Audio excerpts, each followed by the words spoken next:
What is going on, everyone? My name is Jared Haas, and welcome back into another edition of NASCAR Mailbox. This weekend, we're going to take a look back at the action with the Daytona 500. And now, this first question comes from IDK I Am Bored. They ask, will it hurt Kyle Busch or Bad Brad Keselowski legacy more if neither of them win the Daytona 500?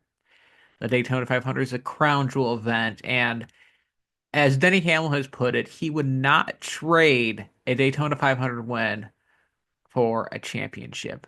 It's definitely a marquee event on the surface where feels like the Coca-Cola 600, the Southern 500, they're nice ones to win, but definitely the Daytona 500s have been career altering. But with the legacy of already Kyle Busch and Brad Keselowski, I think first Kyle Busch is already a first ballot Hall of Famer. What he's performed in the Cup Series and the Xfinity Series and the Truck Series with over 200 wins. I don't think a Daytona 500 is something that's going to, a lack of a win of that is not going to deter people to say, oh, Kyle Busch's career wasn't great. Something that's missing. It's like the comparisons of 20 years of trying with Dale Earnhardt. Feels like he's accomplished everything except for a Daytona 500 win. So it'd be the icing on the cake. I don't think Kyle Busch's legacy is hurt at all for not having a Daytona 500 win. Brad Keselowski still's got some years left compared to Kyle Busch, but not as much accomplishments compared to Kyle Busch. I think it's one of those, if he had a Daytona 500 win, put him over the top for like a first ballot Hall of Famer. But Brad Keselowski's legacy is not, lacking without a Daytona 500 win. Both of those drivers have accomplished a lot in the sport, so no, but it would be nice for them to add a Daytona 500 win. But neither of them were able to get it this past Sunday. And this next question comes from Tim G7627. They ask, how is it NASCAR can issue two suspiciously timed debris cautions, altering the race without anyone calling race manipulation? Additionally, how can NASCAR be inconsistent with the timing of when they issue cautions or not issuing them at all and not be considered race manipulation? Two questions. I'm going to answer first part of the question first with the debris caution. NASCAR does list both of those debris cautions in turn one. And here's a screenshot of the first caution that benefited Joey Logano. As you can see, the circle part, there is something in the bottom of turn one, likely came off of the Shane Van Gisbergen car, which was involved in the previous wreck on that restart stack up with Logano had that issue. So those are not, like I said, those debris cautions, even though TV might not just zoom into those debris cautions per se, they don't, it's not to say that they don't actually exist.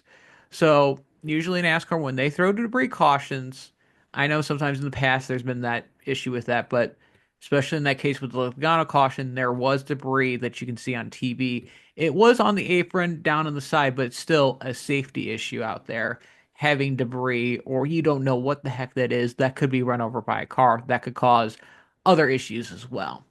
Now, the other thing is the timing of the cautions. It's definitely a more of an interesting frustration that I get with the finish of the Daytona 500 because it seems like these past few years, the Daytona 500 has never finished under green at the scheduled distance. Seems like it always goes in overtime and it ends under caution. And honestly, the backlash of what happened during the Daytona duels with Eric Jones and Austin Cindric seemed like that they just had a few hundred feet left. And like I said, Cindric and Eric Jones were getting those runs. It just came out to the right time for Cindric that he was ahead during that point when that race caution fell. And NASCAR felt themselves in the bind that they were in pressure with the fans to say, oh, they were too quick with the cautions. And, it's what you get is this is an umpire decision with cautions. It's like, do we throw it now? Do we throw it now with these cars getting by? Because the wreck happened at the beginning of the field. Honestly, with the consistency standpoint, that they should have thrown a caution for the final lap of the Daytona 500. Do you wish they would have thrown it out, not thrown it out with them coming 200 feet and most of the field going by? Yeah, sure. But like I said, still the Daytona 500, they just wanted a green flag finish. And then they threw the caution after William Byron took the checkered flag. But so They still got their green flag finish, but they threw the caution out for the wreck that happened the back straightaway. That, but I'll take the point of the last part of both your questions. Rate manipulation is the rules against teams, not against NASCAR itself. It's a sanctioning body. They're not the ones that is subject to these race manipulation rules. Even though, like I said, yes, the caution's an umpire thing. It's a ball and strike. It's, you know, you have to say, okay, this is it and this is not. And umpires are not perfect. And NASCAR was in that bind, especially what happened in the duels. So understand those are the precautions. They have its warrants, even though you might not see them on TV. And NASCAR was trying to balance, racing back and being safe in the standpoint of let's make sure we're not altering a finish just like, oh, it's just this moment right there, and having what happened during the clash, during the duels, excuse me, happened during the Daytona 500. As always, thank you for watching. Like and subscribe. That really helps to get that content out to you guys. And until next time, as always, make sure to have a great race weekend. Alex Gins for FrontStretch.com. Come back for more great racing content, and if you like us, don't forget to hit that subscribe button.